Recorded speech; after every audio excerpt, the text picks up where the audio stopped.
In the heart of Detroit stands a ruin that refuses to Michigan Central Station. Once a proud monument to industry and travel, it now looms like a graveyard of steel and stone, its shattered windows watching the city in silence. But silence is deceptive. For those who dare to enter after nightfall speak of footsteps echoing in empty halls, of a lantern's glow moving where no living man walks, and of a guard who never left his post, even in death. This is the story of those who went inside, chasing a legend, and discovered that some legends are far more than stories.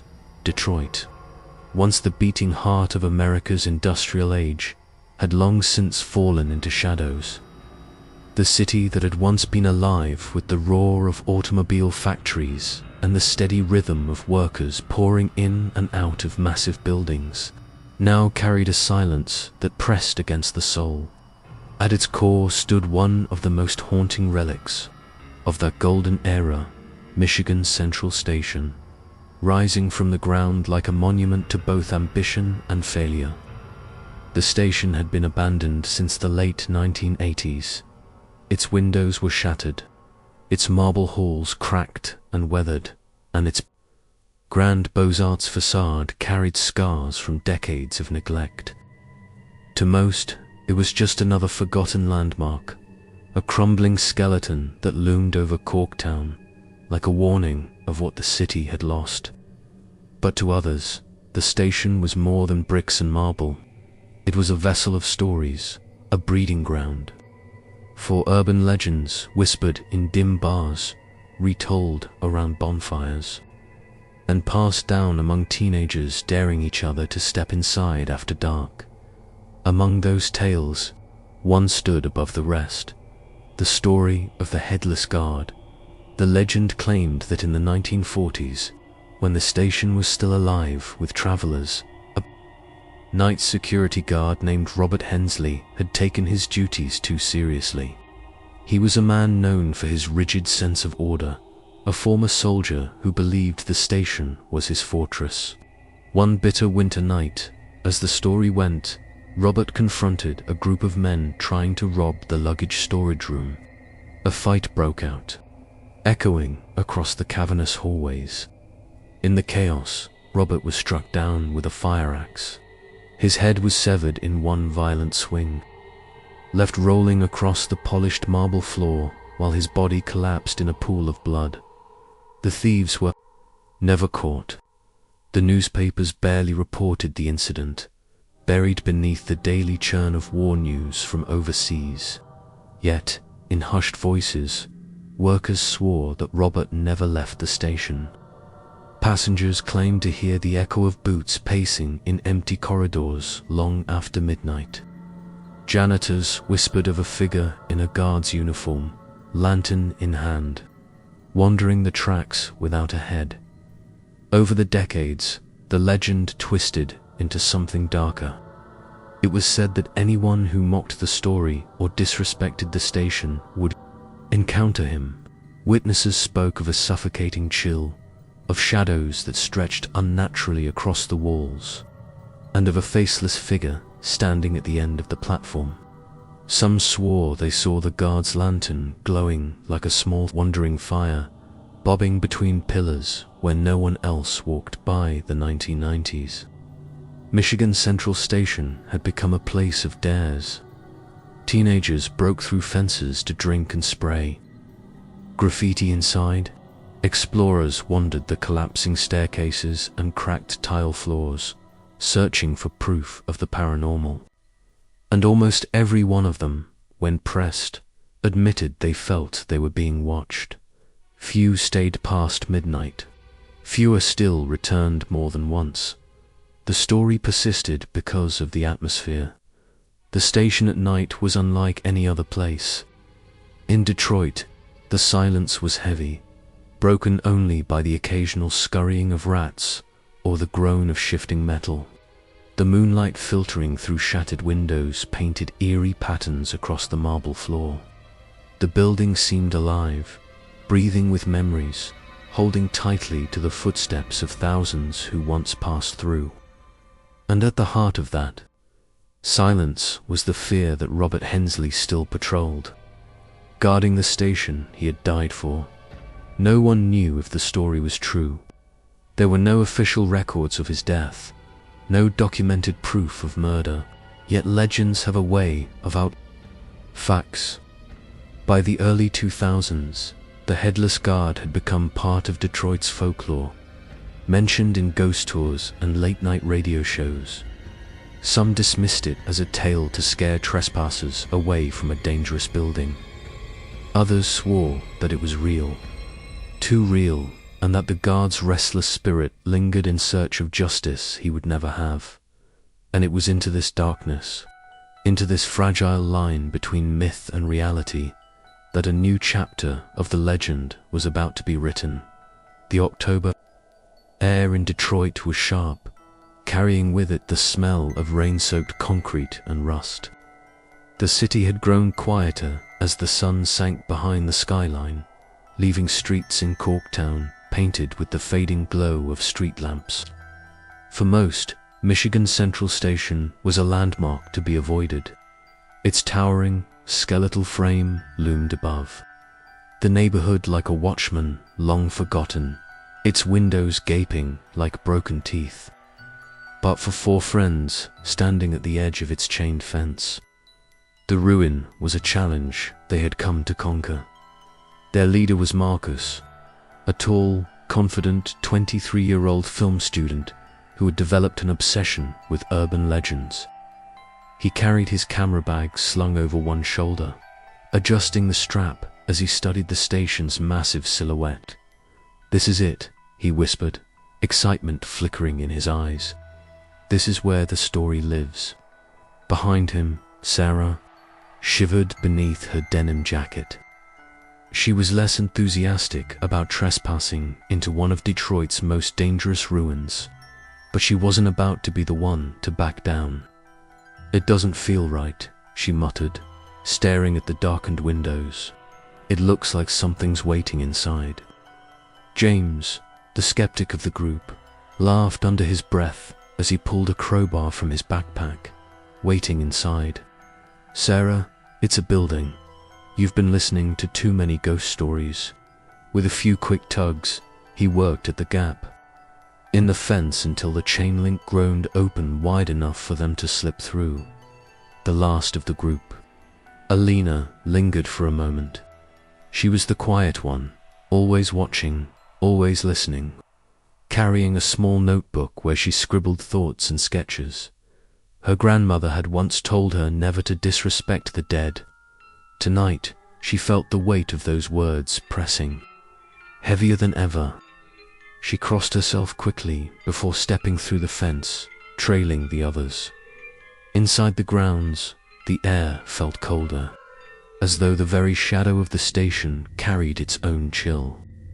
The towering facade seemed even larger up close, every carved detail worn by decades of wind and rain. Above them, the shattered windows reflected faint moonlight, creating the illusion of pale eyes watching their every step. Marcus lifted his camera, the red light blinking to life. "Okay," he said, his voice low but steady.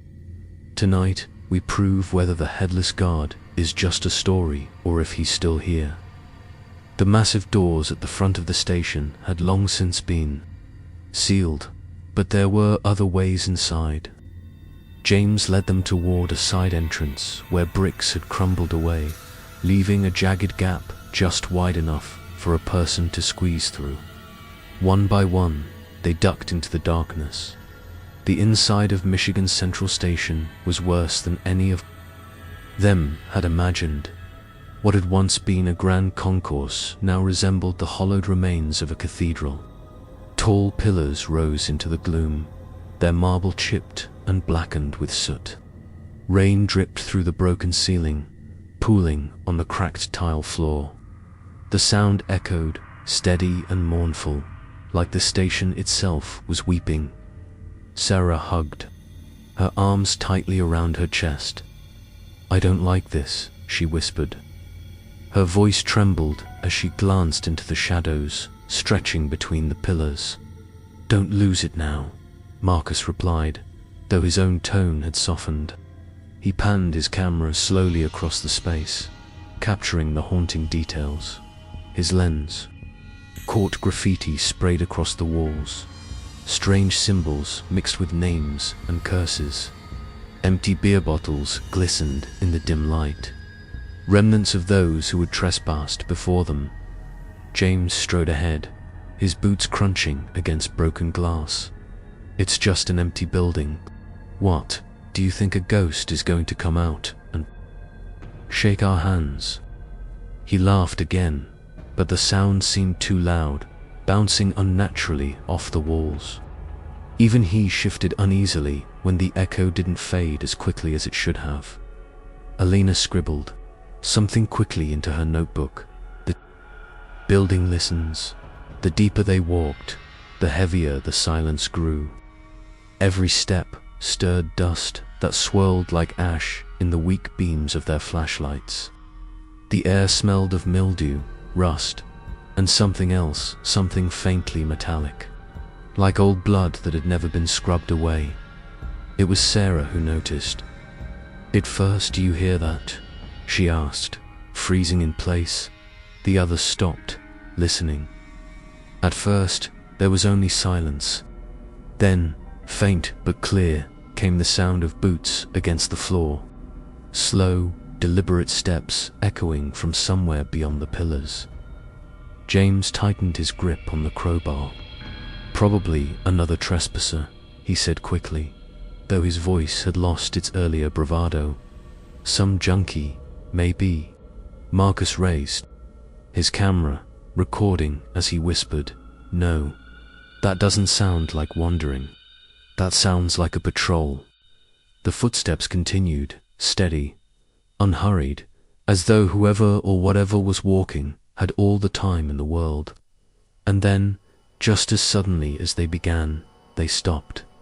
The four friends stood in silence, holding their breath. The station seemed to exhale around them, the faint draft stirring the dust at their feet. Sarah whispered the words none of them wanted to hear. "We're not alone in here." The group froze where they stood, the last echoes of phantom footsteps still hanging in the cavernous hall. The silence that followed was suffocating, so heavy it seemed to press against their lungs. Marcus kept his camera raised, recording the empty shadows that sprawled between the pillars. "Is someone there?" James finally called out, his voice sharp and echoing off the walls. The sound bounced back to them, distorted, as though another voice had spoken in unison. No answer came. Sarah tugged at Marcus's sleeve. "We need to leave, right now." Whatever that was, it wasn't her words died in her throat. From the far end of the concourse, near the broken arches that once opened to the platforms, a faint glow appeared. At first it was only a flicker, like the reflection of moonlight on glass, but then it steadied, growing into the unmistakable shape of a lantern's flame. The light swayed gently from side to side, bobbing with the rhythm of footsteps that none of them could hear. Elena's pencil scratched across her notebook, her hand trembling as she wrote, "The lantern comes first." Marcus's breath quickened. "Oh my God," he whispered, the camera trembling in his grip. "It's real. The story is real." The lantern light drew closer, illuminating the crumbling tiles beneath it. But there was no hand, no arm, no visible body holding it. The glow seemed suspended in midair, floating with steady purpose. And then, as the friends strained their eyes against the darkness, the rest of the figure emerged. A man's form in an old security guard uniform, shoulders squared, chest broad beneath. A weathered jacket. His posture was rigid, military, as though he still marched his nightly patrol. But where his head should have been, there was nothing. The lantern swung from one invisible hand, its glow spilling over the empty space above the figure's collar. Sarah's scream tore through the silence before she clapped both hands over her mouth. James cursed under his breath and stumbled back a step, the crowbar shaking in his grip. Alina simply stared, her face pale, her eyes wide as though she were watching the inevitable. The guard kept walking, slow, steady, deliberate. The lantern's glow shifted across the pillars, throwing long shadows that seemed to writhe on the walls. He did not look at them, he couldn't. Yet each of them felt the weight of his presence pressing against their chests, as though invisible eyes bored into their souls. Marcus lowered the camera slightly, his face pale but transfixed. This is impossible, he muttered. It's impossible, but it's happening. The Headless Guard stopped at the center of the concourse. For a moment, he stood perfectly still, the lantern's flame flickering but never going out. The silence stretched again, unbearable, until the figure slowly turned not toward the exits, but toward the 4 intruders. The lantern lifted higher, casting a sickly glow across their faces. Sarah whimpered, "He sees us." Elena's hand tightened around her notebook. "No," she whispered. "He doesn't need eyes." The guard began to move again, each step deliberate, closing the distance between himself and the group. The sound of his boots rang out now, loud and undeniable, echoing in a rhythm that quickened with every heartbeat. Panic broke the spell. James raised the crowbar, though his hands shook violently. "Stay back," he shouted, his voice cracking. The figure did not falter. Marcus grabbed Sarah's arm. "Run," he hissed. Now, they bolted, their footsteps clattering across the broken tiles as they darted between the pillars. The lantern's glow followed, unwavering, chasing them through the cavernous hall.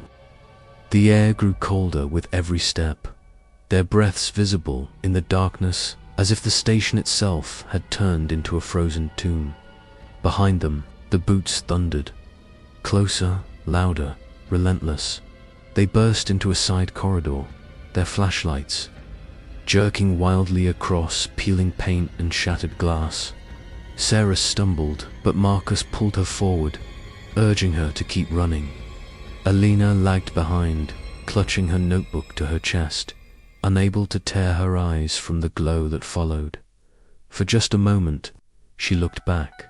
The Headless Guard stood at the corridor's entrance, lantern lifted high. The flame burned brighter, now almost white, casting his uniform in sharp relief against the darkness. Though no face stared back at her, Alina swore she felt the weight of his gaze. She tore her eyes away and sprinted after the others. When they finally burst into a smaller chamber, waiting room littered with debris, they collapsed in a huddle, gasping for breath. The glow had vanished. The footsteps had stopped. The silence returned, but it was no longer empty. It was charged, as though the building itself now pulsed with the spirit of the thing they had seen. Sarah pressed her back to the wall, tears streaking her face. "That wasn't a story," she whispered. "That wasn't a legend. He's here." James dropped the crowbar, his hands trembling uncontrollably. I don't believe it. I don't believe what I just saw." Marcus checked his camera with shaking fingers. The recording light was still on. He looked at the others with wide eyes. "It doesn't matter if you believe it. I've got it on film." Alina slowly opened her notebook. On the page she had, scrawled in frantic handwriting, "The lantern comes first, then the silence, then the guard." She shut it quickly and whispered, "And he's not done with us yet." The silence inside the waiting room was unbearable. Dust floated in the shafts of moonlight that cut through broken glass, glittering like ash suspended in the stale air. The four of them sat pressed against the walls, hearts still hammering. From their desperate flight, Marcus checked the camera again, his hands shaking. The small screen glowed in the darkness, showing the last few seconds of what he had recorded. The floating lantern, the outline of the Headless Guard, the impossible figure walking toward them. His throat went dry. Proof it was there, undeniable. And yet he wished more than anything that it WASN, single quote. Sarah was curled up with her knees to her chest, rocking slightly. Her voice was raw when she spoke. "We shouldn't have come. I told you this place wasn't right. We've woken something." James raked a hand through his hair, his skin pale with sweat. It wasn't real. It couldn't have been real. Just a trick of the light. Someone messing with us. But the tremor in his voice betrayed him. He didn't believe his own words. Alina hadn't spoken since they'd stopped. She sat with her notebook open on her lap, staring at a blank page. The pencil hovered above it, unmoving. Her wide eyes darted to the door every few seconds, waiting, listening. That was when they heard it, at first. It was faint, so faint that Marcus thought it was the groaning of the station's old beams. But then it grew louder, unmistakable. A dragging sound, like metal scraping against stone, echoing through the corridors outside. It came in pulses, each scrape lasting several seconds before silence returned. Sarah clamped her hands over her. "Ears, make it stop. Oh God, make it stop." James jumped to his feet, brandishing the crowbar again. "It's just the wind, or junk falling down somewhere." His words cracked as the sound grew closer. The dragging was soon joined by another noise, steady, rhythmic and chillingly familiar. Boots, slow, deliberate, echoing just beyond the waiting room walls. Alina whispered at last, her voice trembling, "He's searching for us." The group froze as the boots stopped outside the doorway. For a few seconds, there was only silence, so heavy that even the sound of their breathing seemed deafening. Then came 3 sharp knocks against the wall. Not the sound of wood splitting under impact, but a hollow, deliberate tapping, as though a headless hand had rapped against the plaster. Marcus swallowed hard, forcing himself to lift the camera toward the door. His flashlight beam quivered across the frame of the entrance, but nothing stood there. Only darkness. James whispered through clenched teeth. "He wants us to come out." The knocks came again, this time louder. 3 deliberate raps, echoing across the tiles. Sarah broke. She bolted from the wall, rushing to the far corner of the room. Her sobs echoed, high-pitched and panicked. "He's going to kill us. He's going to kill us, just like they said he did to those men." "Shut up," James hissed, pressing himself flat against the wall nearest the door. His grip on the crowbar was white-knuckled. Marcus tried to steady his breathing, focusing on the camera. "If he's really there, if he's really what? They say he can't leave. He's tied to the station. We just have to wait it out." But Alina shook her head slowly, her eyes still fixed on the door. "You don't understand. He doesn't need to come in. He already knows where we are." As if to prove her words, the dragging sound returned. It circled the room now, scraping along the walls outside, as though something dragged an axe or chain across the stone. The boots followed, pacing deliberately, circling like a predator that had already chosen its prey. The 4 of them huddled together, their flashlights jerking wildly as the noises grew louder. Scrape, step, scrape, step, always moving, never stopping, never growing distant. Then, without warning, the sounds ceased. The silence crashed back down like a weight. James whispered, "Is he gone?" A new sound answered him, a low, hollow whistle, rising from the darkness beyond the door. It was the tune of an old train signal, shrill and mournful, echoing as though it came from the long-abandoned platforms. Marcus felt his blood run cold. That's not possible. The tracks are dead. There haven't been trains here for decades. The whistle grew louder, piercing the air. The walls seemed to vibrate with it. Sarah pressed her hands to her ears, screaming. Elena's pencil scratched frantically across her notebook, her words wild and jagged. The station is alive. The dead still ride. Suddenly, the whistle cut off. The silence returned once more. Then, from the doorway, came the sound of boots inside. The room this time? The sound of boots inside the waiting room should have driven them into a frenzy of panic. Yet, when their flashlights swung toward the doorway, nothing stood there. The dust on the floor was undisturbed. The silence pressed down again, as if mocking their fear. Elena was the first to move. She clutched her notebook tightly and whispered, "We can't just sit here waiting for him. If we don't find out why he's still here, we're never leaving this place alive." Marcus glanced at her, sweat dripping from his forehead. "What do you mean?" She flipped back through her notes, her handwriting frantic but coherent. "Enough. The lantern comes first. Then the silence. Then the guard." Her next page held new words. "He doesn't leave because he can't. He's bound to what happened here." Sarah sobbed quietly. "We don't need to know why. We just need to get out." But Elena shook her head. "Haven't you noticed? Every exit we try to run to, he cuts us off. It's like the building itself is on his side. If we want out, we have to understand. The curse." James cursed under his breath, but nodded reluctantly. She might be right. The whole damn place feels like a trap. Marcus exhaled shakily, then adjusted the camera strap around his shoulder. "Fine.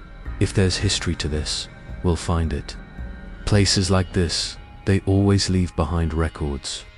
They crept deeper into the station, flashlights sweeping, over broken benches and decaying walls. The air grew colder, heavy with mildew and the faint stench of rusting metal. Every sound they made seemed amplified, the crunch of glass under their boots, the shallow rasp of their breathing. Eventually, they stumbled into what must have once been the station's administrative wing. Filing cabinets lay overturned, papers rotted into yellow piles across the floor. The smell of mold and dust was suffocating. Marcus crouched by one of the cabinets, rifling through the brittle remnants. Most documents were unreadable, ink bled into paper by decades of water damage. But after several minutes, Elena gasped softly, pulling something half-buried from beneath a pile of collapsed wood. It was a ledger, leather-bound though cracked with age. She wiped dust from its cover and opened it. The pages inside were fragile, but the ink remained legible. Marcus shined his light over her shoulder as she read. The entries listed shifts, wages, names of security staff. And then, near the end of 1943, one entry had been violently crossed out in thick black ink. The name beneath the scratches was still barely visible. Robert Hensley. Her hand trembled as she turned the page. The next entry was written, not in the careful script of company records, but in hurried, panicked handwriting. It read, "The body was removed before dawn. Orders to keep it quiet. Cannot let the public know. Blood on the tiles won't come off. He still walks at night. I hear his boots when I close my eyes." The signature was smudged, unreadable dot. Sarah clapped a hand over her mouth. "They covered it up," she whispered. "They pretended he never existed." Elena traced the ink with her finger. "That's Why he's still here. No justice, no recognition. He died serving this place, and they erased him from it. He has nowhere else to go. James paced nervously, swinging the crowbar at empty air as though daring the shadows to move. So what? He's pissed off because his bosses buried the story. That doesn't explain why he's trying to kill us. Elena's eyes were haunted when she answered, because we came here, because we walk where he died. Every night he's forced to repeat his patrol, searching for intruders, chasing the thieves who took his life. And when he finds someone, he doesn't stop until they're gone.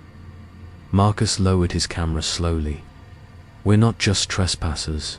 To him, we're the thieves.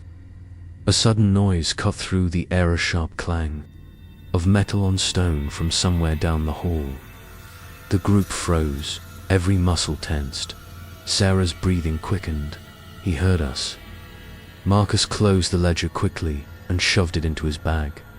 We have to move. They slipped out of the office, hearts racing, flashlights trembling in their hands. The hallways seemed narrower now, the darkness thicker, as though the building itself was closing in on them. From far away, faint and hollow, came the sound of a lantern's flame flickering, the soft whoosh of it cutting through silence. Then the boots returned, steady, deliberate. Following Marcus, whispered, "He's on patrol again." Sarah clutched his arm. "He's going to find us." Elena's voice was quiet, distant, as though she was already elsewhere. "He doesn't need to find us. We're already inside his shift, and the shift never ends." The corridors of Michigan Central Station seemed endless, a maze of broken plaster and echoing steps that dragged the group deeper and deeper into the belly of the building. Their flashlights cut narrow cones of light through the black, illuminating fragments of old posters and rusted railings. Somewhere behind them, the boot still followed, steady, patient, relentless. Sarah clung to Marcus's arm, her breath coming in shallow gasps. "He's not going to stop, is he?" "No," Elena whispered, her eyes wide and glassy. "Not until he finishes his patrol." James swore under his breath. "Then we finish it for him. If he wants a fight, I'll give him one."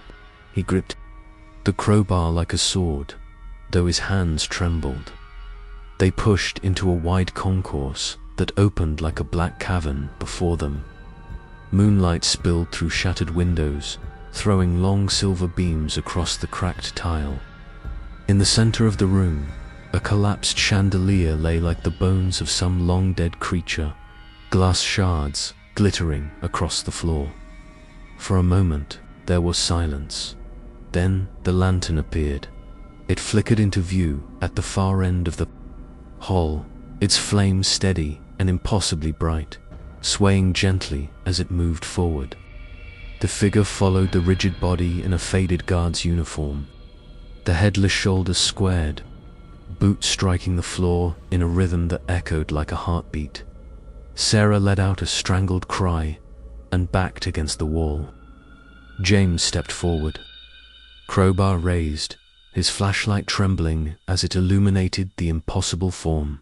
"Stay back," he shouted, though his voice cracked with terror. "I swear to God," the lantern lifted higher, as though the guard acknowledged the challenge. The boots quickened. James swung the crowbar wildly as the figure advanced. The metal struck nothing but air. The guard did not falter.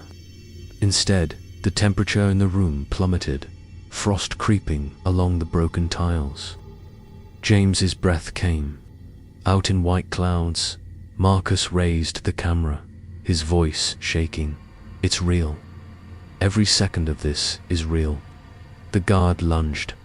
The lantern's flame flared, blindingly bright, and the air exploded with the sound of a train, whistle shrill, deafening, echoing from every wall. James screamed, as the crowbar was ripped from his hands by some unseen force and hurled across the room. He was thrown back against the wall, chest heaving, eyes wide with terror. The guard loomed over him now, the lantern hovering inches from his face. Though there were no eyes above the collar, James froze as though under its gaze. His mouth opened in a silent scream. "James," Sarah cried, rushing forward. But Alina grabbed her arm and yanked her back. "Don't," Alina hissed. "He's choosing." The words sent a chill through Marcus's veins. Choosing. The guard stood perfectly still, lantern burning between himself and James. Then, slowly, the flame dimmed and the figure turned. Without a sound, it shifted its attention to the others. Sarah collapsed to her knees, sobbing. James crawled away, gasping, clutching his chest as if his very soul had been scraped raw.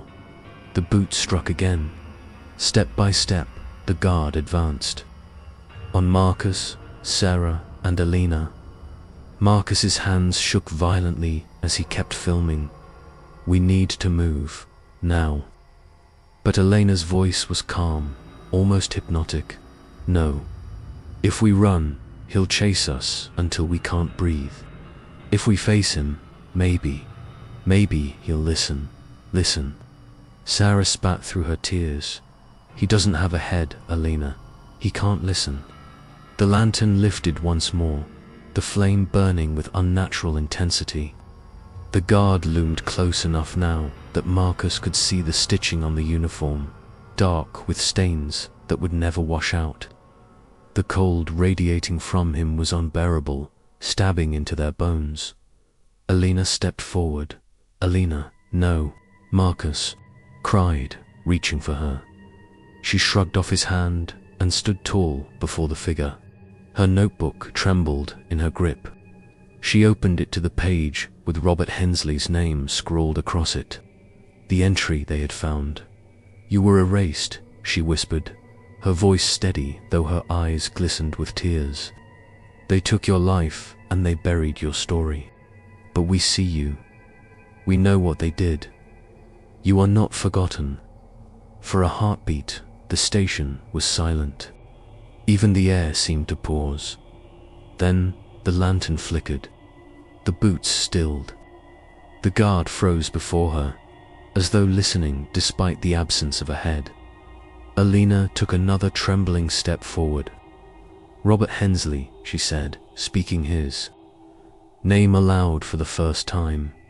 "You're not just a legend. You were real, and you deserved better."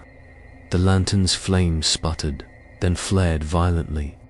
The shrill train whistle blasted again, shaking the walls. Sarah screamed, covering her ears. James cowered behind the collapsed chandelier. Marcus's camera shook as he tried to capture it all. The guard raised the lantern higher, the flame spilling over Alina like a spotlight. The rest of the room drowned in shadow. For one terrible moment, Marcus thought the spirit would strike her down. Then, just as suddenly, the flame extinguished. The lantern fell to the ground with a clang, its glass shattering into pieces. The guard's figure dissolved into darkness, fading like smoke caught in the wind. The boots echoed one last time, then fell silent. The station was still. Alina collapsed to her knees, clutching her notebook, sobbing with relief and terror. Marcus dropped beside her, grabbing her shoulders. "You did it. You, oh my God, Alina, you did it." Sarah remained huddled against the wall, trembling uncontrollably. James crawled from the shadows, his face pale and hollow. For the first time that night, they were alone. But the silence that followed did not feel like safety. It felt like the eye of a storm. The silence that followed the guard's disappearance was deafening. Dust swirled in the faint beams of moonlight, and the shattered lantern lay in jagged pieces across the tile floor. Marcus's camera kept rolling, its red light blinking like a heartbeat in the dark. We should leave," Sarah whispered, her voice ragged from crying. "Please, before he comes back." Alina wiped at her tears, clutching her notebook to her chest. "He heard us. He listened. Maybe that's enough." James pushed himself unsteadily to his feet, his face still ashen. "No, you saw what he did to me. He wasn't gone. That thing he was choosing, he'll be back." His words settled over them like a shroud. They all knew he was right. The group made their way through the shadowed corridors, the air heavy with dust and the faint scent of rust and mildew. Every step they took echoed too loudly, as though the station itself were listening. They reached what had once been a security officer, small room with cracked walls, a toppled desk, and filing cabinets rusted shut. It was safer than the open concourse, but not by much. "We wait here until morning," Marcus suggested, his voice trembling. "If we keep moving, we'll only get lost again. The sun will rise in a few hours." "No," Alina said sharply. "This isn't about waiting. It's about ending it. That guard, Robert Hensley, he's trapped here. He's been patrolling every night for decades. He won't let us go unless we break the cycle." Sarah shook her head violently. "No, I'm not staying here another second. We have to find a way out." "There is no way out," James muttered, rubbing at his chest. "He's part of the building now. If we leave without facing him, he'll follow us. He'll never stop." The words hung in the air, cold and final, outside the broken office. Windows, the station groaned as though alive. The sound of distant boots began again, steady and unhurried, echoing through the cavernous halls. The guard was back. The lantern's glow flickered faintly at the far end of the corridor, weaving between broken pillars. The flame was dimmer than before, but steadier, as if fueled by something more than fire. Marcus's hands shook violently as he adjusted the camera. "He's coming straight for us." The group huddled close. Every instinct screamed at them to run, but something deeper kept them rooted to the floor, unspoken. Understanding that there was no outrunning him, Elena's gaze hardened. She opened her notebook again, flipping past her notes until she found the old, faded photograph they had taken from the records. Robert Hensley, standing in his guard's uniform, his eyes weary but determined. "This is his final shift," she whispered. "If we don't finish it, he'll never rest, and neither will we." The boots grew louder. The lantern's glow filled the corridor. James gripped the crowbar he had recovered, though his hands shook so violently he could barely hold it. "Then, what do we do? What the hell do we do?" Alina stepped forward, clutching the notebook like a shield. "We have to acknowledge him, accept him. He isn't just a ghost. He's a guard, still doing his duty. If we resist, he'll see us as trespassers. But if we stand as his witnesses, maybe he'll finally let go." Her words were nearly drowned out by the shrill blast of a phantom whistle. The lantern flared, filling the office doorway with blinding light. The guard entered. His uniform was clearer now, every stitch visible, every button gleaming as though polished for inspection. His boots struck the tile with crisp precision, but where his head should have been, there was only shadow, a void darker than the night itself. Sarah screamed and bolted for the corner, curling into herself. James raised the crowbar with a desperate cry, but the moment he swung, it was torn from his hands again. Clattering uselessly across the floor, the guard's lantern swept across the room, its light freezing each of them in place like prisoners under a spotlight. Marcus kept filming, though his breath came in frantic gasps. "This is it," he whispered into the camera. "This is the end." The guard moved toward Alina. She stood tall, though her knees trembled. She lifted the notebook high, showing the photograph.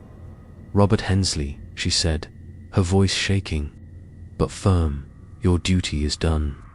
You protected this place until there was nothing left to protect, but you are remembered. We remember you." For a moment, the lantern flickered uncertainly.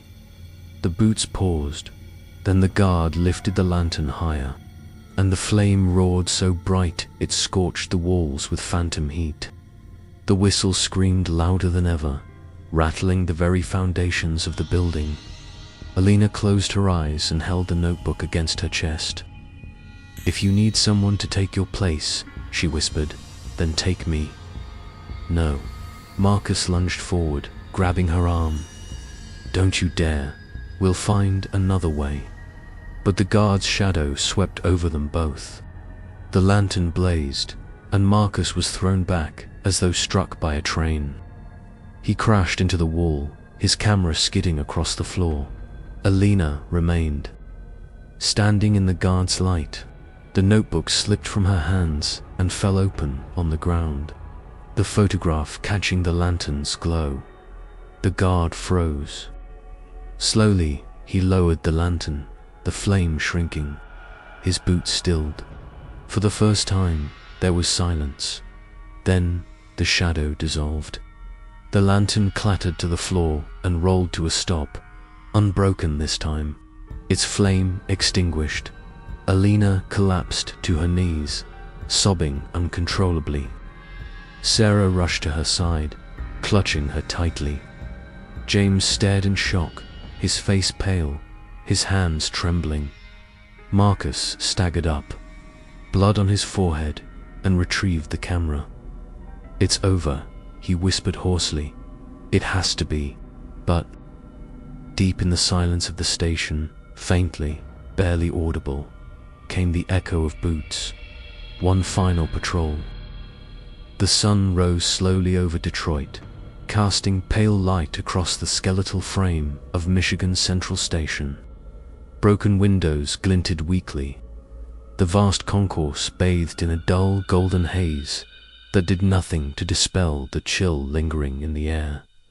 Marcus, Alina, Sarah, and James staggered out through the shattered main entrance, their faces hollow, their eyes red-rimmed. They looked less like survivors than like refugees, retreating from a war they had barely escaped. For the first time all night, the building was silent. No boots, no lanterns, no phantom whistle, only the creak of pigeons roosting in broken rafters, and the whisper of morning wind. They collapsed onto the cracked pavement outside. Marcus clutched his camera like a lifeline, though the red recording light had finally gone dark, its battery drained.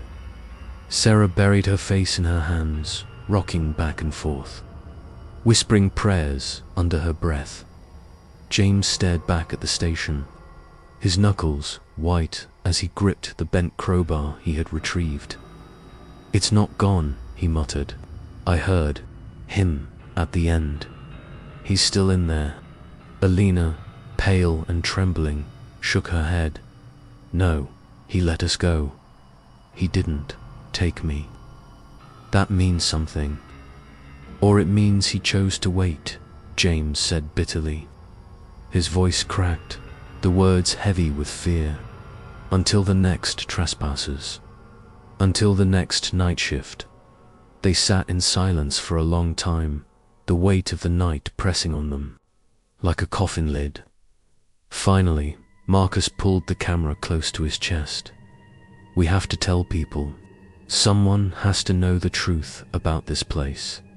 Not just rumors, not just whispers, proof." Sarah looked at him with wide, desperate eyes. "No, no one will believe us. And even if they did, it'll only bring more people here, more deaths, more nights like this." Marcus hesitated. His instincts screamed at him to publish everything, to show the world the horrors they had witnessed. But Sarah was right. The station wasn't a story, it was a warning. Elena's voice broke the silence. The guard isn't evil. He's bound. He's doing his job, even after death. He'll never stop unless the station itself is gone. Until then, he'll always patrol, always watch, always wait. Her words sent a fresh shiver through the group. They knew she was right. They made a pact that morning, sitting together in the shadow of the station. The footage would remain locked. Away, the notebook would be hidden. They would never speak of what truly happened inside. Not to the press, not to friends, not to anyone. But secrets have a way of slipping free. Weeks later, Marcus sat alone in his apartment, the camera in front of him. He had replayed the footage dozens of times. He had seen the lantern flare, the faceless guard, the moment Elena nearly gave herself away. Each time, he felt the same icy certainty. The world needed to know. He uploaded a fragment of the tape to an anonymous forumer, 30-second clip of boots echoing through the darkness, followed by the sudden glare of a lantern. No figure appeared, only the light. But the sound alone was enough to send shivers down viewers' spines. The video spread quietly, whispered about in late-night threads, debated by skeptics and believers. Most dismissed it as clever editing, but some recognized the station instantly. Some claimed they had heard the same sounds when exploring. A few swore they had seen the guard themselves. And then reports began to surface again. Tourists, thrill seekers, urban explorers, they ventured into Michigan Central, chasing the legend. Some came back shaken. Others didn't come back at all. The police dismissed the disappearances as accidents. The city boarded up the entrances again, only for new holes to appear within weeks. The cycle continued. Elena tried to move on. She avoided Detroit entirely, taking work in another state. Sarah withdrew into herself, haunted by nightmares of lantern light cutting through the dark. James grew bitter and angry, drinking heavily, unable to let go of what they had seen. Marcus alone kept watching, waiting. Each time another disappearance was reported, he felt the guilt dig deeper.